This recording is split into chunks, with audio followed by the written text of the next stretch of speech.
वहां जाकर पढ़े, वहां पढ़े, LLM करके आए, PhD करके आए। कि ये लड़ाई बुद्धि की है, संख्या की लड़ाई नहीं। शुक्रिया राजेंद्र इतने शानदार शेयर के लिए। विल्सन साहब, जस्टिस यादव साहब, हमारे पूर्व विधायक जी, लक्ष्मण, सम्मानित मंच और सभागार में जितने साथी, आप सबको पेरियार जयंती की बधाई, बहुत बहुत बधाई। और मुझे लगता है कि कांशीराम जी के बाद लखनऊ में आता जाता रहता हूँ, कांशीराम जी के बाद ये इतना बड़ा प्रोग्राम शायद अभी हो रहा है। बीच में मुझे पता नहीं लगा, इसलिए बधाई। अब मैं सोच रहा हूं मैं क्या बोलूं नहीं बोलूं, क्योंकि मेरे से भावनाएं बहुत आहत हो जाती।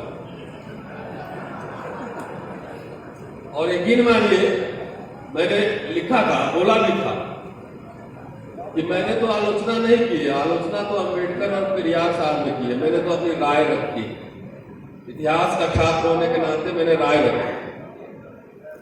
तो मैं कुछ बोलूं भी नहीं, अगर मान लीजिए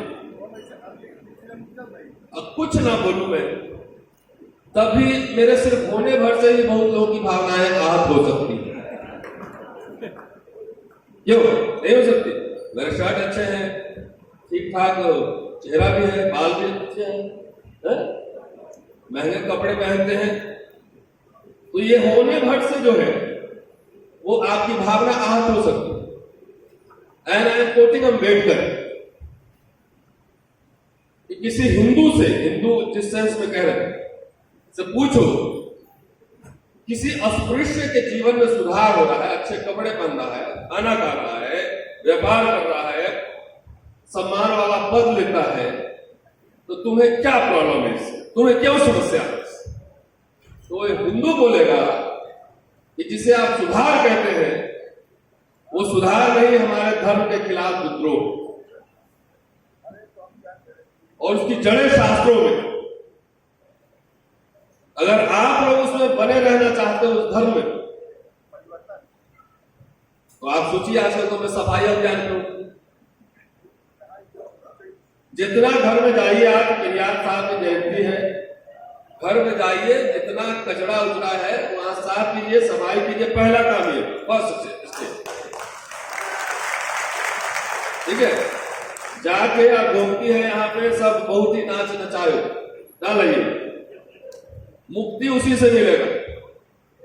रोज मुझे धमकियां आती रहती है 10-20, अब फोन भी नहीं उठाता हूं, क्या फोन उठाऊं? बोले मेरा एड्रेस सबको पता है, मैं ट्रैवल करता रहता हूं हर दिन, सबका नंबर लिख लिया है। फिर किसी दिन मूड होगा तो सारे यूट्यूब पर नंबर डाल दूंगा कि ये नंबर है, रोज 10 बनाता है।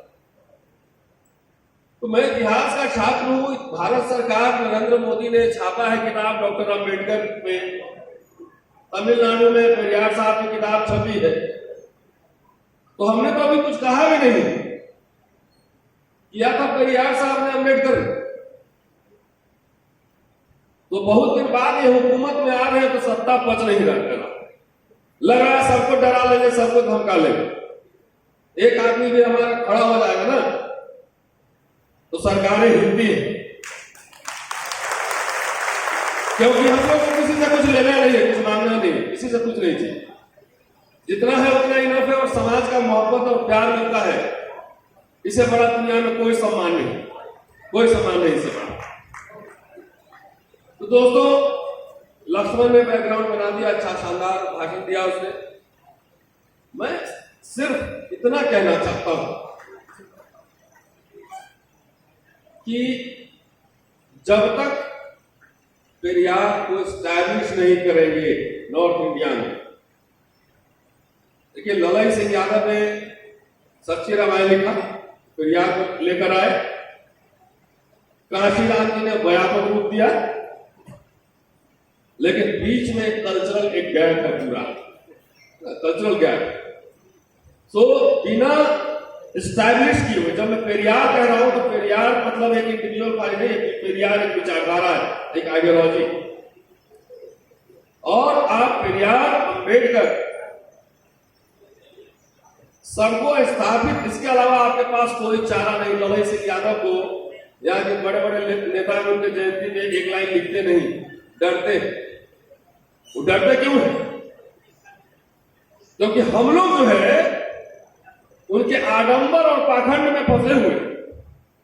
नेता जो है जनता का मूड देखता है कि जैसा पब्लिक होगा उसी तरह का वेशभूषा पकड़ता है नेता।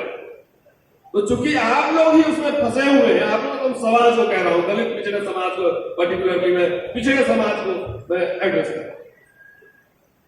जिस दिन आप लोग ये सब पाखंड छोड़ना शुरू कर देंगे, नेताओं से सवाल पूछेंगे, अगले दिन से देखिएगा आपके नेता भी वही लाइन बोलेंगे जो आप बोले।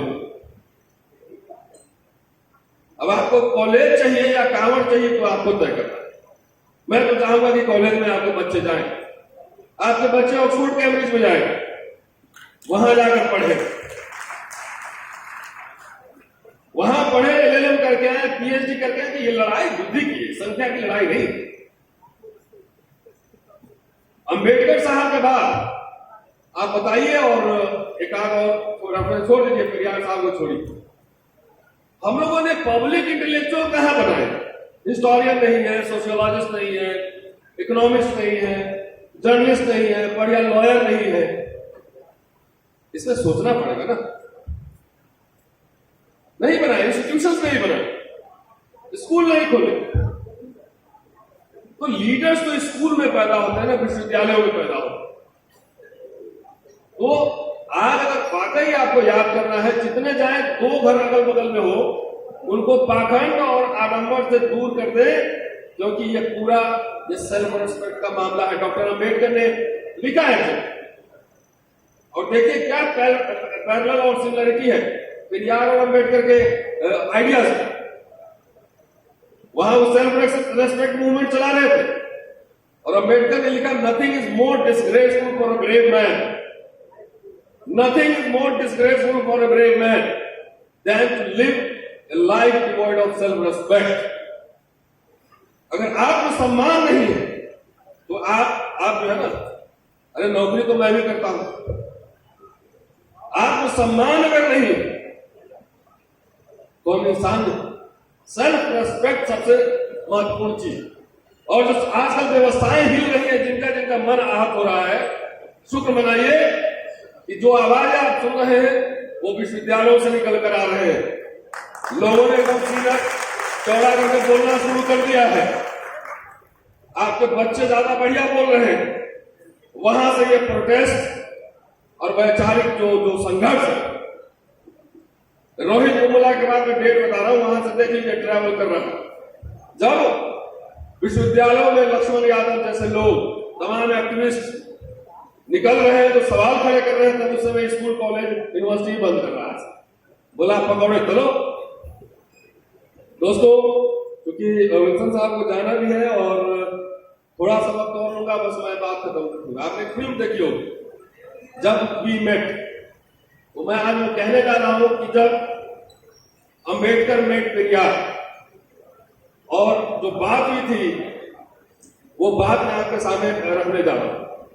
ये 1920 से लेकर 1937, फ्रॉम 1920 टू 37, मद्रास में जस्टिस पार्टी का जो है, नॉन ब्राह्मण पार्टी, ब्राह्मणेतर दल का खूब बोला वाला। उसके बाद 37 के बाद डिक्लाइन हो रहा है। 44 में पेरियार साहब ने एक मीटिंग रखी, सितंबर में 23 और 24। डॉक्टर अंबेडकर वहां मिलने पहुंचे और पेरियार से मुलाकात हुई, और मैं जगह का नाम बता देता हूं, चेट्टीनाड हाउस। चेट्टीनाड हाउस में मुलाकात हुई। डॉक्टर अंबेडकर ने full support, he gave full support. उन्होंने कहा कि जो आप रिलीजियस रिफॉर्म, सोशल रिफॉर्म में चला रहे हैं, हमारी ओर से फुल सपोर्ट। फिर वहां की महिलाओं ने उनको चाय पार्टी दी, और एक अखबार था संडे ऑब्जर्वर, उनके एडिटर ने उनको लंच में बुलाया, और वहां पे बहुत सारे लोग थे। उन्होंने कहा कि आप जो है एड्रेस कीजिए पूरे मीटिंग। तो जो एड्रेस उनका है अंबेडकर साहब का, इसलिए मैं जानना जरूरी है, क्योंकि आप कंपेयर कर पाएंगे कि जो स्थिति अभी है, क्यों मंडल कमीशन के बाद 80 में जो दल इतने पावरफुल थे, बिहार उत्तर प्रदेश की मैं बात कर रहा हूं, all political parties emerged as a powerful party in late 80s and 90s. वो कैसे डिक्लाइन हो गया, क्यों डिक्लाइन हुआ? 1920 से लेकर 37 तक जस्टिस पार्टी अगर बेहतर कर रही थी तो उसके बाद डिक्लाइन क्यों हुआ? फिर यार साहब इसमें सोच रहे हैं। डॉक्टर अम्बेडकर ने कहा ये एक सवाल पूछने लायक है कि ये जो ब्राह्मणेतर दल है, नॉन ब्राह्मण पार्टी, यह हार क्यों है? तो उनका कहना था ये हजारों साल से ये पूरी लड़ाई जो है ब्राह्मण और नॉन ब्राह्मण की लड़ाई हजारों साल से, और अंतर यह है कि ब्राह्मण पार्टी जो है वो इनइक्वलिटी मानता है और नॉन ब्राह्मण पार्टी इक्वलिटी में विश्वास करता है। ये संख्या में कम है, लेकिन सत्ता के तमाम जो पोस्ट है, पोजीशन है, उस पर वो बैठा हुआ है। सैकड़ों बार, कहते हैं कि सैकड़ों बार नॉन ब्राह्मण पार्टी ने इन पे हमला किया, इनको अटैक किया, लेकिन तब भी वो बना रहा क्योंकि वो पोजीशन, इंपॉर्टेंट पोजीशन है, उसमें वो बना रहा। अब कारण तलाश हो, कारण को नजर डालें क्यों 37 के बाद जस्टिस पार्टी कमजोर हो। तो जो रीजन बता रहे हैं अपने घर, अपने बिहार और उत्तर प्रदेश में जरा पता की जाए कि वो रीजन है कि नहीं, क्यों चुनाव हार रहे हैं। कहते हैं कि इस दल के लोगों में स्वार्थीपन, भेड़चाल, पढ़े लिखे ब्राह्मणों में समाज से अलग होने का भाव, नीति और उद्देश्य में संकीर्णता और संगठन की शिथिलता, ये कारण थे जिसकी वजह से ये पार्टी हारा हुआ। कह रहे हैं कि 1917 से 37 के दरमियान, और मैं आपको एक बात बता दूं, सबसे पहले रिजर्वेशन ओबीसी को मिला था। 1920 में ही मद्रास और बॉम्बे क्षेत्र में जो है प्रोविंस में लोकल बॉडीज में उनको 1920 में रिजर्वेशन मिला। शेड्यूल कास्ट का रिजर्वेशन बाद में, ट्राइब का बाद में, लेकिन ये हिस्ट्री भी पता नहीं। तो कह रहे हो कि इस दरमियान 20 साल में उसने जनता के हित के काम करने से अधिक ब्राह्मण वर्ग को गाली गलौज करना ही ज्यादा महत्वपूर्ण लगा। उसी में इस दल की पूरी ताकत खर्च हो। गांव की गरीब जनता परेशान है, साहूकार के चंगुल से उसे छुड़ाना, यह सब काम उस पार्टी के सुध में नहीं रहा। He was talking about 1920. Why the party was power from 17 to 37, and in 37 first election the party lost. So Ambedkar, he was analyzing the reason. What were the reasons for defeat? So कह रहे हैं कि साहूकार के चंगुल में जनता फंसी है, उसके हित के लिए व्यवसाय शुरू करना, साहूकार के चंगुल से उसको छुड़ाना, ये सब काम करने का पार्टी को सुध नहीं रहा। अपने रिश्तेदारों को नौकरियां दिलाना, मुख्य कार्य इसी सब पर ज्यादा ध्यान दिया। नौकरी लगने पर, अब हम लोग में बहुत सारे लोग साहब हो जाते हैं ना, नौकरी लगने पर जो नॉन ब्राह्मण समाज के जो यूथ है सर, ऐशो आराम में जीवन बिताते हैं, कंफर्ट जोन। यूनिवर्सिटी में बहुत सारे प्रोफेसर हजारों हैं, कंफर्ट जोन में है, अपार्टमेंट, एयर कंडीशन। ब्राह्मणों को गालियां देने वाले ब्राह्मणों की तरह जो परफ्यूम लगाने, ये सब रीजन बता रहे हैं। उसी प्रकार जो है रहन सहन अपनाने लगे। सो ब्राह्मणवाद को नष्ट करने की जो पार्टी की नीति थी, वो कहीं एक कोने में दुबकी रही, ब्राह्मणेतर पार्टी को इस बात का पूरा ज्ञान नहीं हुआ कि वे ब्राह्मणों से अलग है। They are different from the Brahmins, ब्राह्मणों से अलग है, और उनके अपने दर्शन में और उनमें जमीन आसमान का अंतर है। इस फर्क को जानकर उसी के अनुकूल बर्ताव वे नहीं कर सके। ब्राह्मणेतरों के बर्ताव से यही बात साबित होती रही कि ब्राह्मण श्रेष्ठ दर्जे के ब्राह्मण हैं और वे खुद दोयम दर्जे के ब्राह्मण। ब्राह्मणेतर पक्ष के नेता भी विद्वान और तर्कशुद्ध तरीके से सोचने वाले श्रेष्ठ नहीं थे। हमारे नेता सबको इंटेलेक्चुअल से बड़ा प्रॉब्लम होता है, वो बातचीत नहीं करेगा, सिर्फ इलेक्शन के दिन भीड़ चाल बोलते हैं ना, शिव जी के बाराती की तरह 6 महीना पहले निकलता। I am talking about Hindi speaking belt. तो ये सारे रीजंस थे और मुझे लगता है कि टाइम हो रहा है। और अंबेडकर लखनऊ आए 1948, शेड्यूल कास्ट फेडरेशन का यहाँ का प्रोग्राम, और उसमें वो पिछड़े वर्ग के लोग भी शामिल थे। आप जाके गूगल पर सर्च कीजिए, यहां पे उन्होंने कहा था कि अगर दलित और पिछड़े एक हो जाए तो आप सत्ता से कभी हट नहीं सकते हो। यही लखनऊ में 23 और 24 अप्रैल को। एक और चलते चलते, हमें समय नहीं है, चलते चलते रेफरेंस दे रहा हूं।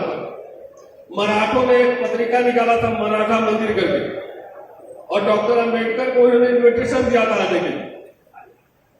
उन्होंने लिखित अपना संदेश भेजा, जिसमें जो मध्यवर्ती जातियां हैं, जो मिडिल ऑर्डर है, उनके बारे में उन्होंने लिखा था और कहा था कि आपके पास 2 रास्ते हैं, या तो ऊपर शामिल हो जाओ या नीचे आ जाओ। या तो शेड्यूल कास्ट के साथ कोलैबोरेशन कर लो, और नहीं तो ऊपर 2 ही रास्ते हैं, बीच में अटके रहोगे, बीच में थोड़ा थोड़ा मूवमेंट हुआ था खुले के बाद से, लेकिन बाद में सब जाके वो तहस नहस हो गया। हिंदी पट्टी में भी कि जब तक आप कल्चरल रेवोल्यूशन नहीं करोगे, कल्चरल रेवोल्यूशन नहीं करोगे, पॉलिटिकल रेवोल्यूशन हो नहीं सकता, आप राज सत्ता ले नहीं सकते। और देखिए, यही मंडल की धरती से फिर कमंडल में पावर चला गया। क्यों? ये सोचने की बात है ना कि नेताओं ने समाज को तैयार उस तरह से नहीं किया। तो cultural revolution is very important. जब तक वो नहीं, डीएम के पावर में क्यों है तमिलनाडु में? क्योंकि वहां राजनीति की बुनियाद में सांस्कृतिक कल्चरल रेवोल्यूशन, इसलिए वहां पावर है। हमारे पास थोड़ी उत्तर प्रदेश बिहार में लोगों की हमारी संख्या कोई कम है, लेकिन यहाँ कल्चरल मूवमेंट नहीं हुआ। इसीलिए आप नंबर हो के भी बड़े बड़े नेता हुए, मुलायम सिंह यादव हुए, घनश्याम जी हुए, मायावती जी हुई, लालू प्रसाद यादव हुए, बड़े बड़े लीडर्स हुए 90 का दशक देखिए, लेकिन अल्टीमेटली कहां चला गया? दोनों। कल्चरल रेवोल्यूशन इसलिए बहुत जरूरी है। शुक्रिया आप सबका, और फिर कभी आऊंगा तो विस्तार। Thank you. Thank you, sir. Professor Ratan Lal, sir. Now